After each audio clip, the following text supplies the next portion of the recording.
In today's video, I'm going to teach you how to use Code by Zapier with a JavaScript fetch HTTP request.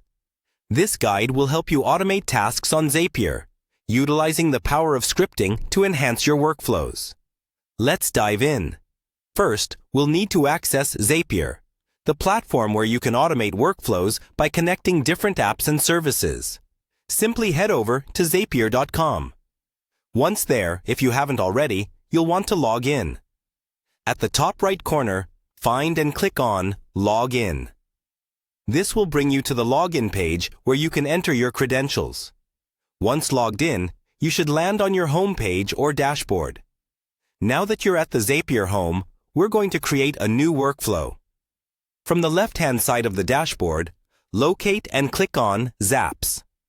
This area of the platform allows you to create automated workflows, often referred to as Zaps. Each Zap consists of a series of steps that include triggers and actions that you want automated. With the Zap section open, look for an option to Create. Clicking Create starts a new Zap creation process. This will open a blank workspace where you can begin crafting your automation sequence. It's here that we'll be integrating some custom code into our workflow, which is a fantastic way to tailor solutions to your unique needs. Within the Zap creation workspace, select Add Steps. This will prompt you with various options to enhance your Zap.